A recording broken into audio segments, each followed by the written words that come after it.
Welcome और welcome back to my channel. आज के वीडियो में बात करने वाले हैं how you can select the best microphone for yourself within your budget and according to your needs. And I hope कि ये वीडियो देखने के बाद आपको कोई और वीडियो देखने की ज़रूरत नहीं होगा एंड आप सीधा जाके अपने माइक्रोफोन को ऑर्डर कर देंगे। तो चलिए वीडियो को शुरू करते हैं।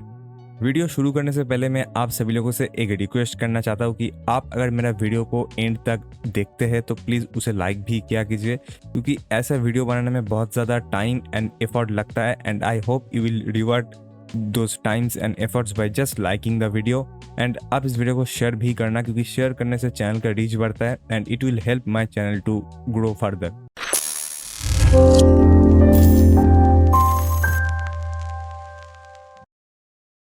माइक्रोफोन खरीदने से पहले आपको माइक्रोफोन्स के बेसिक जानना बहुत ही ज़रूरी है। एंड जो लोग ये माइक्रोफोन का बेसिक्स नहीं जानते, इसके वजह से ही बहुत सारे ऑप्शंस की वजह से कंफ्यूज हो जाते हैं एंड एक रॉन्ग माइक्रोफोन खरीद लेते हैं।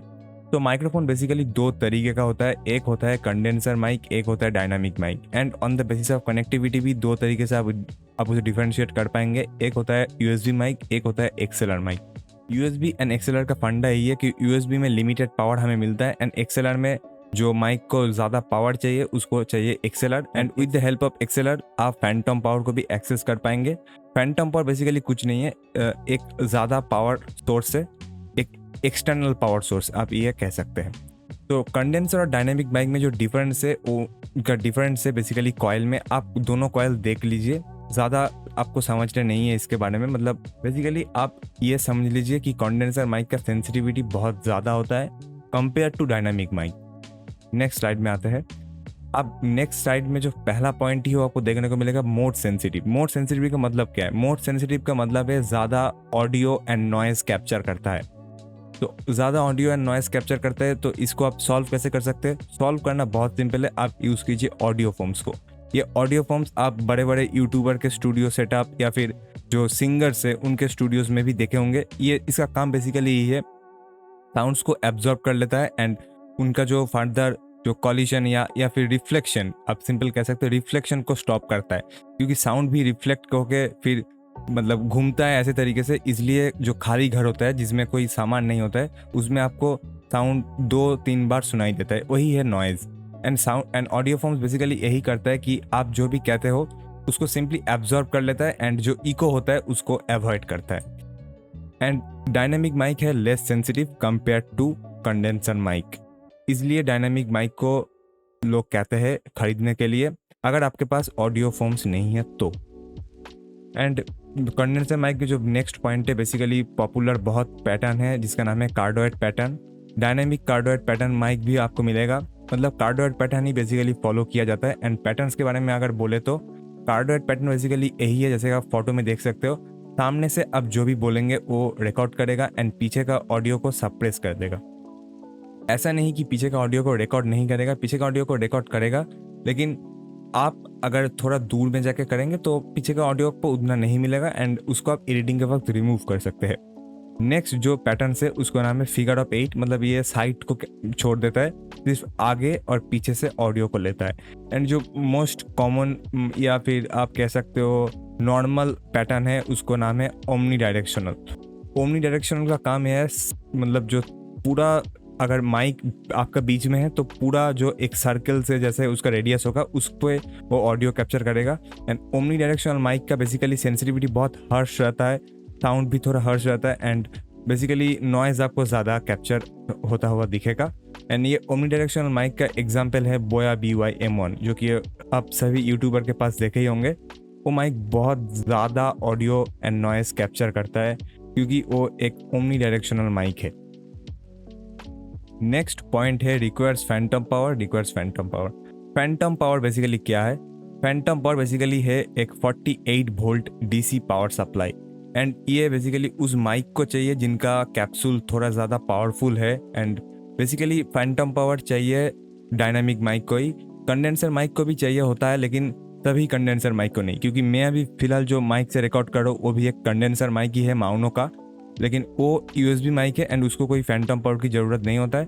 फैंटम पावर बेसिकली आप समझ लीजिए हाई एंड जो माइक्रोफोन होता है जिसका कॉइल बहुत अच्छा होता है उसको चाहिए होता है, क्योंकि फंक्शन करने के लिए उसको और इलेक्ट्रिसिटी चाहिए एंड इसके वजह से ही जो हाई एंड माइक होता है उसमें रहता है एक्सएलआर पोर्ट, क्योंकि यूएसबी पोर्ट से लिमिटेड कनेक्टिविटी एंड पावर ही आपको माइक को मिलता है, सो इसलिए एक्सएलआर पोर्ट का यूज़ होता है।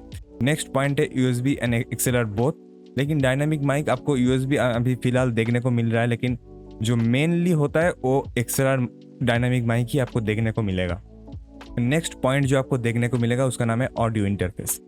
इन दोनों माइक को बेसिकली ऑडियो इंटरफेस की ज़रूरत होता है। स्पेशली डायनामिक माइक को तो मतलब मस्ट है, क्योंकि डायनामिक माइक का जो कॉयल है वो इलेक्ट्रिकल सिग्नल्स को कन्वर्ट करने का होता है, एंड इलेक्ट्रिकल सिग्नल्स को कन्वर्ट करके साउंड में कन्वर्ट करके फिर अपने पीसी में भेजता है ऑडियो इंटरफेस। जैसे कि आप देख सकते हो कि ये है ऑडियो इंटरफेस। ये जो U4 या UM2 है Behringer का, बहुत ही फेमस ऑडियो इंटरफेस है। एंड ये है एक्सएलआर पोर्ट। ये एम ऑडियो का एम ट्रैक डुओ है या फिर एम ट्रैक सोलो भी आप खरीद सकते हैं। ये है स्कारलेट 2.2, मतलब दोनों इनपुट आपको मिलेगा। इसको भी यहाँ पर भी आपको दोनों इनपुट मिलेगा। ऑडियो इंटरफेस का बेसिक काम यही है, डायनामिक माइक या कंडेंसर माइक से जो इलेक्ट्रिकल सिग्नल्स आता है उसको कन्वर्ट करके साउंड सिग्नल में फिर अपने पीसी में भेजता है, एंड बेसिकली ये एक मीडिएटर के जैसे काम करता है। अगर आपने ये चीज़ समझ लिए होंगे तो आपको आई होप कि आप कंडेंसर और डायनामिक माइक का बेसिक डिफरेंस को समझ लिए होंगे। क्योंकि कंडेंसर माइक देखिए, आप अगर नॉर्मल अपने बेडरूम से या फिर किसी नॉर्मल रूम से रिकॉर्ड करते हो तो ये रिकमेंड किया जाता है कि आप डायनामिक माइक लो, क्योंकि डायनामिक माइक का जो हार्श ऑडियो लेवल या फिर सेंसिटिविटी बहुत कम होता है। मतलब आप अगर प्रॉक्सिमिटी से बात करेंगे तो आपका सिर्फ जो आप बात करने वाले हैं वही वो रिकॉर्ड करेगा। लेकिन कंडेंसर माइक का क्या होता है, सेंसिटिविटी थोड़ा ज़्यादा होता है, इसलिए बैकग्राउंड नॉइज़ को भी रिकॉर्ड कर लेता है, जैसे कि फ़ैन का नॉइज़ हो गया या फिर फ्रिज का नॉइज़, ये सब कुछ रिकॉर्ड कर लेगा। फ्रिज मतलब रेफ्रिजरेटर का नॉइज़ थोड़ा होता है। अभी जो मॉडर्न फ्रिज है उसमें नहीं आता है, लेकिन पुराना अगर फ्रिज है आपके पास तो आपको पता है कि रेफ्रिजरेटर भी नॉइज़ थोड़ा करता है। तो अभी मैं आपको कुछ पॉपुलर माइक्स या फिर कह सकते हैं मतलब कंडेंसर माइक्स दिखा देता हूँ। ये है माउनो का एक बहुत पॉपुलर माइक है। बेसिकली मैं माउनो का ही यहाँ पर दिखा रहा हूँ। बहुत सारा आपको मिल जाएगा, माउनो का, फिफाइन का, रोड का, फिर बोया का, बहुत सारा माइक कंपनी है। माउनो का इसलिए दिखा रहा हूँ क्योंकि मेरे पास खुद माउनो का माइक है, इसलिए मैं आपको माउनो का ही दिखा रहा हूँ। बेसिकली ये एक्सएलआर माइक है, एंड इस एक्सएलआर माइक को यूज़ करने के लिए आपको चाहिए एक ऑडियो इंटरफेस। एंड ये जो माइक आप देख रहे हो ये शायद माउनो का AU-A03 है, एंड ये है AU-92 ऐसे कुछ मॉडल है। आई होप कि मैं राइट बोल रहा हूँ। तो ये दोनों है USB कंडेंसर माइक। इनको कोई ऑडियो इंटरफेस की ज़रूरत नहीं होगा, एंड जैसे आप ऑडियो इंटरफेस खरीदेंगे तो आपका जो माइक सेटअप है वो भी बढ़ जाएगा। आप वो चीज़ ध्यान में रखना।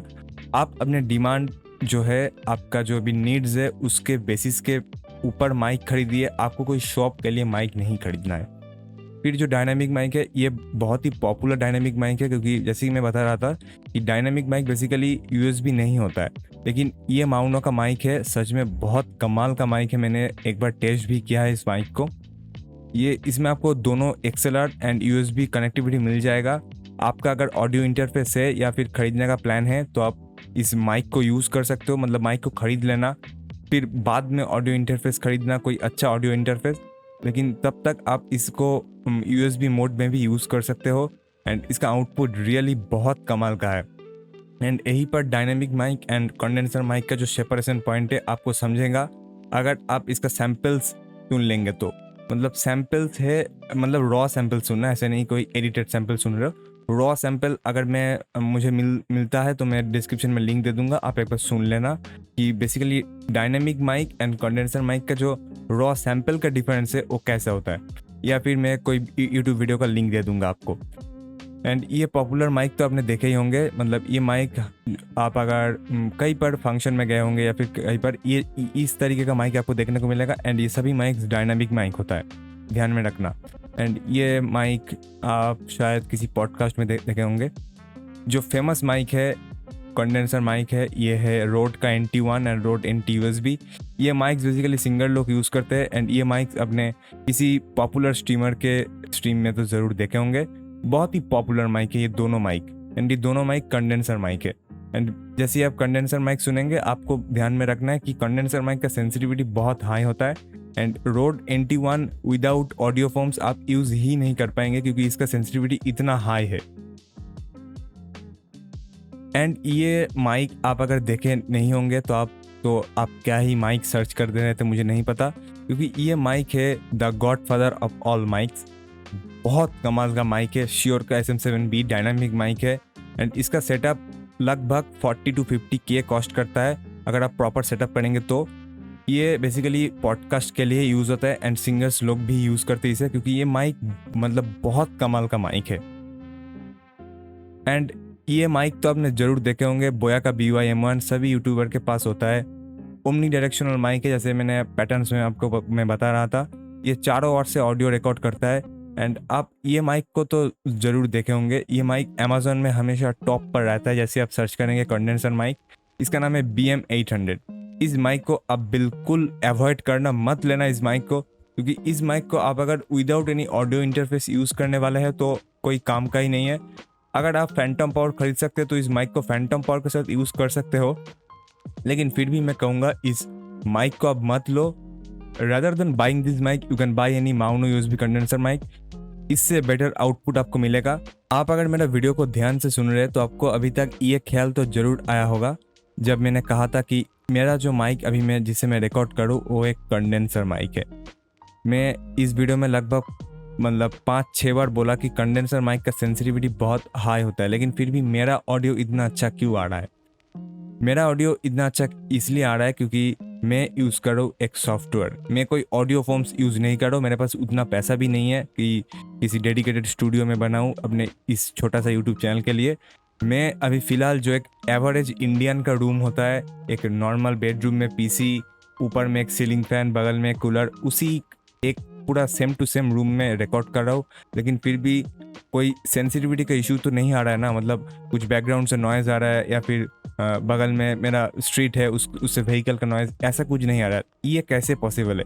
तो अगर आपको ये जानना है तो आपको वेट करना पड़ेगा टिल द नेक्स्ट वीडियो, क्योंकि नेक्स्ट वीडियो इसी टॉपिक के ऊपर होने वाला है। एंड ये हो रहा है क्योंकि मैं यूज़ कर रहा हूँ एक स्पेशल सॉफ्टवेयर। नहीं, RTX वॉइस नहीं है, मैं पहले ही क्लियर कर देता हूँ, या फिर कोई एडिटिंग के वक्त में भी मैं इसे मतलब चेंज नहीं कर रहा हूँ। ये पूरा लाइव हो रहा है पूरा प्रोसेस। एंड आप अगर थोड़ा आइडिया लेना चाहते हो इस सॉफ्टवेयर के बारे में तो आप मेरा प्रीवियस वीडियो देख सकते हो, जिसमें मैंने कहा था कि RTX वॉइस का ऑल्टरनेटिव, उससे ही लिंक्ड है ये प्रोसेस। तो आई होप कि आपको ये वीडियो पसंद आया है।